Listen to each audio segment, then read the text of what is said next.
नमस्कार दोस्तों, मैं शोएब खान यमदा लर्निंग ऐप पर आपका स्वागत करता हूं। दोस्तों, लास्ट क्लास में हमने बात की क्लासिफिकेशन के इंट्रोडक्शन। ठीक है, हमने लास्ट क्लास में इंट्रोडक्शन ऑफ क्लासिफिकेशन की बात की। उसमें हमने बात की थी कि जो क्लासिफिकेशन से संबंधित जो प्रश्न बनते हैं वो 4 प्रकार के। कितने प्रकार के? 4 प्रकार के जो प्रश्न बनते थे। उसमें से सबसे जो पहला जो प्रकार था हमारा, वो था हिंदी शाब्दिक वर्गीकरण। क्या था? हिंदी शाब्दिक वर्गीकरण था।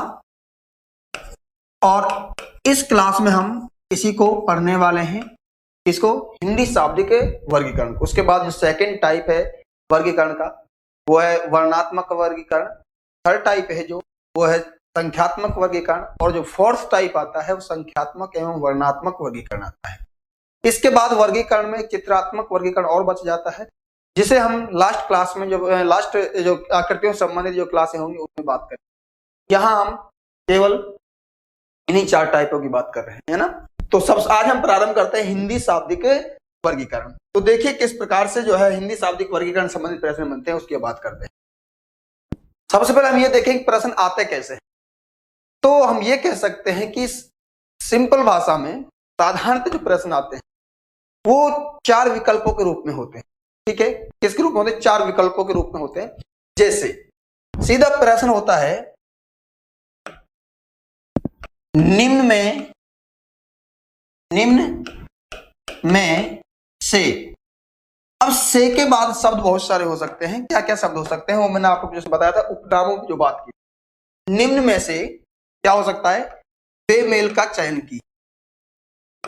ठीक है, बेमेल का चयन कीजिए, या असंगत का चयन कीजिए, या भिन्न का चयन कीजिए, या अतुल्य का चयन कीजिए, या फिर असमान का चयन कीजिए। ठीक है, तो ये कई शब्द यूज हो सकते हैं आपके लिए। तो आपको जो भी ये शब्द आते हैं इसका मतलब एक ही है कि वो हमसे वर्गीकरण पूछ रहा है। क्या पूछ रहा है? वर्गीकरण पूछ रहा है। इसमें हमको घबराना नहीं है कि नया शब्द आ जाए तो वो कहने का मतलब एक वर्गीकरण का कोई भी पर्यायवाची शब्द यूज कर सकता है ना। उसके बाद हमारे लिए 4 जो ऑप्शन जो होंगे उनमें क्या क्या चीजें हो सकती है उनकी हम बात करें। उनमें सबसे पहले देशों की राजधानियां हो सकती हैं। क्या हो सकती हैं? देशों की राजधानियां। अर्थात 3 विकल्पों में अलग अलग 3 देशों की राजधानी हो सकती है, और एक में कोई और चीज हो सकती है। सीधा कोई देश हो सकता है या किसी स्थान का दूसरे स्थान का नाम हो सकता है। आपको चुनना क्या है कि जो अलग है ना, 3 किसी प्रकार से समान है, एक असमान है, उसी को आपको चुनना है। तो मैंने आपसे जो लास्ट टॉपिक हमने पढ़ा था समानता, उसमें भी बात की थी कि आपको देशों की राजधानी से संबंधित जो है जानकारी होनी चाहिए। ठीक है, उसके बाद देशों के राष्ट्रीय चीजें हैं। राष्ट्रीय चीजें बहुत सारी चीजें हो सकती हैं। राष्ट्रीय प्रतीक चिन्ह हो सकते हैं, राष्ट्रीय पशु पक्षी वगैरह जो है ये हो सकते हैं, मुद्रा वगैरह हो सकती है। तो ये भी आपको याद होनी चाहिए, तभी जाकर ऐसे प्रश्न कर पाते हैं। देखिए, मैंने ये कहा था कि जो सबसे कठिन टॉपिक रीजनिंग जो आता है और सबसे सरल जो टॉपिक आता है वो समांतर वर्गीकरण आता है। और समांतर वर्गीकरण के में जो टाइप फर्स्ट है शाब्दिक वर्गीकरण या फिर शाब्दिक समानता, क्योंकि इसमें अथाह चीजें होती है, पूरी आपकी पर आधारित है ना। सरल से सरल प्रश्न भी कई बार कठिन से कठिन प्रश्न हमारे सामने बन जाता है।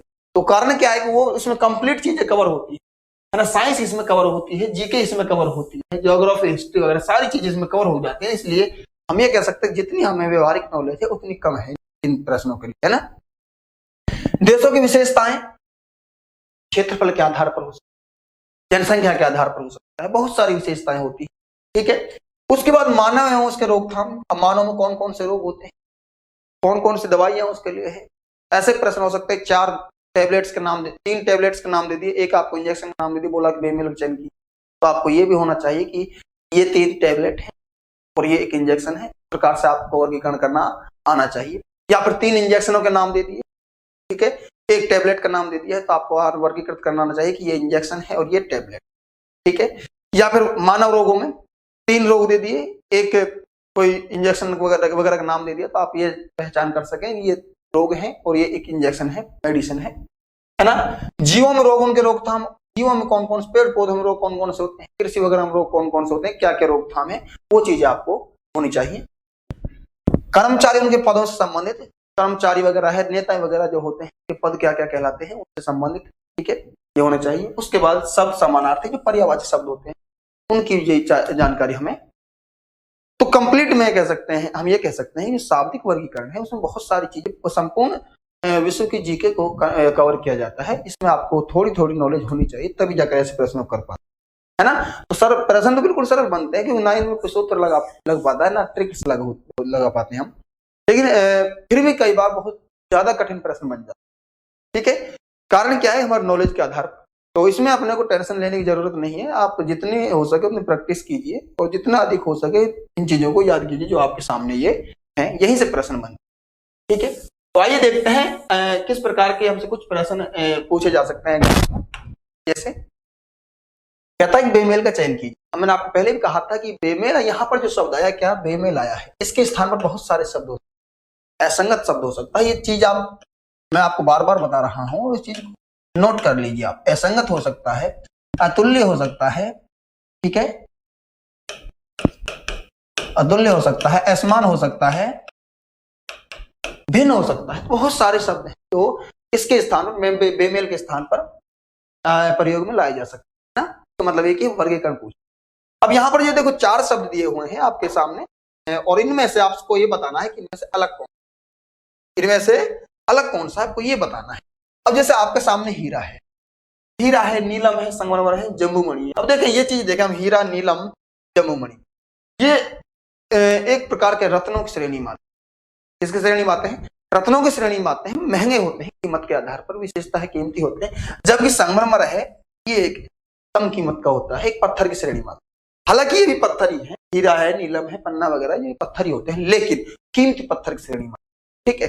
कभी आपको लगे कि हीरा है, पन्ना है ना, ये जो चीजें हैं, जम्बूमणि है, नीलम वगैरह, ये पत्थर ही है लेकिन ये कीमती पत्थर की श्रेणी में आते हैं, है ना। ये थोड़ा जो है इमारती पत्थर की श्रेणी में आता है, कौन सा, संगमरमर, ठीक है। तो अब यहाँ पर मैंने आपसे कहा था कि देखो अपनी व्यवहारिक नॉलेज के आधार पर प्रश्न, बाकी इसमें जीके वगैरह, सॉरी ट्रिक्स वगैरह, सूत्र वगैरह नहीं लगते, है ना। दूसरा है बेमेल का चयन कीजिए। अब देखिए यहाँ पर महीनों के नाम दिए हुए हैं आपके सामने, नवंबर है, मई है, अगस्त है, जनवरी है। अब इनमें कौन सा जो है अलग हो सकता है ये आपको बता। अब यहां देखें कि जैसे मई है, मान नवंबर है, अब हम ये कहें कि नवंबर दिनों के आधार पर देखा, अधिकतर दिनों की संख्या के आधार पर प्रश्न बनते हैं। नवंबर में 30 दिन होते हैं, वही मई है, मई में 31 दिन होते हैं, अगस्त में 31 दिन होते हैं और जनवरी में कितने दिन होते हैं, 31 दिन होते हैं। अब हम ये कह सकते हैं कि जो इनमें अलग नजर आ रहा है वो क्या नजर आ रहा है हमें, नवंबर नजर। ठीक इसी प्रकार से और इनसे संबंधित प्रश्न बन सकते हैं। 3 माह हमें दे दिए 30-30 दिन के, जैसे यहाँ पर 3 माह हमने 31-31 दिन के दिए गए हमारे लिए। यदि यहाँ पर 3 माह कैसे दे देता है, 30-30 दिन का दे देता है, और 1 माह किसका दे दे, 31 दिन का दे दे, तो बोल दे कि बेमेल का चयन कीजिए, तो वहां पर उत्तर वो हो सकता है। दूसरे प्रकार के प्रश्न बन सकते हैं। उसके साथ साथ में ये भी हो सकता है कि वर्ष दे दिए, जैसे आपके लिए वर्ष दे दिए कि 2004, 5, 6, 7, 8, 9, इनमें से अलग कौन सा होगा, है ना। तो इसकी थोड़ी बात करेंगे हम, संख्यात्मक समानता में बात करेंगे। ऐसे प्रश्न भी यहाँ से कैलेंडर संबंधित बन जाते हैं। अब देखिए एशिया, अफ्रीका, यूरोप, हिंद महासागर, आपको बेमेल का चयन करना है, जो अलग है उसका चयन करना। अब देखिए यहाँ पर आपने कहा कि एशिया महाद्वीप है, अफ्रीका महाद्वीप, यूरोप भी महाद्वीप, लेकिन हिंद महासागर है जो एक महासागर है, ठीक है। तो यहाँ अलग क्या हो जाएगा, हिंद महासागर हो। और यहां से किस प्रकार के प्रश्न बन सकते हैं देखिए, आपको ऐसा हो सकता है कि 3 ऑप्शनों में एशिया महाद्वीप के देशों के नाम दे, 3 ऑप्शनों में एशिया महाद्वीप के नाम दे दिए गए हों, 3 विकल्पों में एशिया, अफ्रीका या यूरोप एक किसी महाद्वीप के नाम दे दिए हों, और एक विकल्प में किसी अन्य महाद्वीप का नाम दे। जैसे मान लो 3 विकल्प हमारे पास है, एशिया महाद्वीप का नाम, एशिया महाद्वीप के देशों के नाम है, लेकिन एक विकल्प ऐसा है जो हमारे पास यूरोप महाद्वीप से है, ठीक है। जैसे हम बात करें, हमसे कहा जाता है एक विजातीय का चयन की, और प्रश्न हमारे पास इस प्रकार से कहता है Bharat, option A, option B Pakistan, option C Afghanistan, option D Britain. ठीक है, कहता है कि इनमें से जो अलग है उसका चयन कीजिए। अब हमने ये देखा भारत, पाकिस्तान, अफगानिस्तान, ये तीनों जो हैं एशिया महाद्वीप में आते हैं, जबकि ब्रिटेन है जो किसमें आता है, यूरोप महाद्वीप। ऐसे प्रश्न भी यहां से बन सकते हैं। देखिए हम बात कर रहे हैं कि किस प्रकार के प्रश्न बन सकते हैं, बाकी आप प्रश्न तो आप खुद भी बना सकते हैं, इसमें कोई बड़ी समस्या नहीं। अपनी बात कर रहे हैं, कॉन्सेप्ट की बात कर रहे हैं। हाँ, कितने प्रकार से प्रश्न हमसे पूछे जा सकते हैं वर्गीकरण की शाब्दिक समानता। क्लियर है। उसके बाद महासागरों से संबंधित प्रश्न पूछे जा सकते हैं, है ना। आप 3 महासागरों का नाम देते, एक किसी देश का या किसी स्थान का नाम देते, किसी द्वीप का नाम दे सकते। इस प्रकार के प्रश्न यहां से बनते हैं। नेक्स्ट देखिए, विजातीय चयन की। आपके लिए 4 दिए गए हैं, गुजरात, महाराष्ट्र, जम्मू कश्मीर और उत्तराखंड। ये 4 आपके पास विकल्प दिए गए हैं, गुजरात है, महाराष्ट्र है, जम्मू कश्मीर और उत्तराखंड है। इनमें से कहता है कि अलग कौन सा वो बताना है। तो आप ये कहें कि सर गुजरात, महाराष्ट्र, जम्मू कश्मीर, उत्तराखंड, तो इनमें विशेषता देखी जाए तो आप कहेंगे कि ये राज्य का दर्जा है इनके पास, लेकिन एक जम्मू कश्मीर है केंद्र शासित प्रदेश का दर्जा प्राप्त है, इसलिए अलग क्या हो गया, जम्मू कश्मीर हो गया। क्लियर है। या फिर ऐसा हो सकता है जैसे 4 आपके लिए केंद्र शासित प्रदेश ही दे दिए और उनमें दिल्ली भी शामिल है, तो आप उसमें से अलग क्या करेंगे, तो आप कहेंगे सर उसमें दिल्ली अलग हो जाएगा। क्यों? क्योंकि जो 4 केंद्र शासित प्रदेश दिए गए हैं उनमें दिल्ली भी है, तो दिल्ली केंद्र शासित प्रदेश होने के साथ साथ भारत की राजधानी। क्लियर है। या दूसरा प्रश्न यहीं पर परिवर्तन कर दे कि 3 आपके लिए केंद्र शासित प्रदेश दे दे और एक राज्य दे दे, तो उसमें जो राज्य होगा वो अलग होगा। ठीक है, अलग का चयन करना है, टॉर्नेडो, हरिकेन, तूफान और ज्वालामुखी। अब देखिए ये सभी के सभी जो प्रक्रियाएं हैं, एक तूफानी वगैरह जो प्रक्रियाएं हैं, है ना, ये सभी वायु के द्वारा उत्पन्न होती है। किसके द्वारा उत्पन्न होती है? वायु के द्वारा उत्पन्न होती है। जबकि एक ज्वालामुखी है जो ये पृथ्वी की आंतरिक हलचल के कारण जो है उत्पन्न होती है, तो इसमें अलग हो जाएगा, है ना। तो हम ये कह सकते हैं कि पृथ्वी एवं उसकी संरचना से संबंधित प्रश्न बन सकते हैं, वायु, तूफान से संबंधित, वायुमंडल से संबंधित प्रश्न बन सकते हैं, है ना। तो इसमें भैया साफ ये है कि आपको जितनी प्रैक्टिस करेंगे आपको उतनी अच्छा होगा, जितनी आप नॉलेज रखते हो उतने अच्छे से प्रश्नों कर पाते हैं।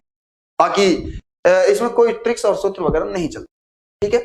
नेक्स्ट देखिए, हमसे कहा गया है कि बर्लिन, वॉशिंगटन और दिल्ली, कराची में से अलग कौन सा है। तो आपने कहा कि सर ये क्या क्षेत्र है, तो आप ये कहेंगे सर बर्लिन है एक राजधानी जर्मनी की, वॉशिंगटन यूएसए की राजधानी, दिल्ली भारत की राजधानी, कराची किसी की राजधानी है कि नहीं, कराची किसी की राजधानी नहीं है। कराची तो एक पाकिस्तान का शहर है जो सिंधु नदी पर बसा हुआ है, तो इसमें से अलग क्या हो गया है, कराची हो गया।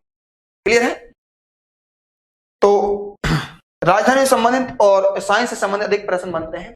नेक्स्ट, क्रोध, प्रेम, चिंता, बुद्धि, क्रोध, प्रेम, चिंता, बुद्धि और ये बुद्धि, तो इसमें अलग क्या है।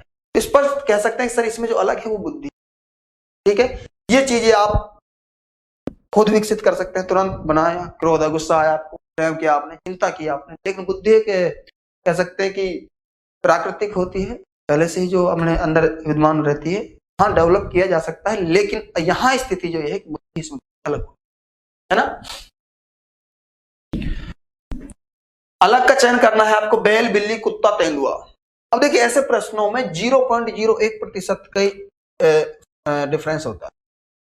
यहां पर देखिए आप ये कहें कि सर अलग क्या है, तो अलग यहां पर जो सबसे ज्यादा जो है ये है, हम ये कह सकते हैं तेंदुआ।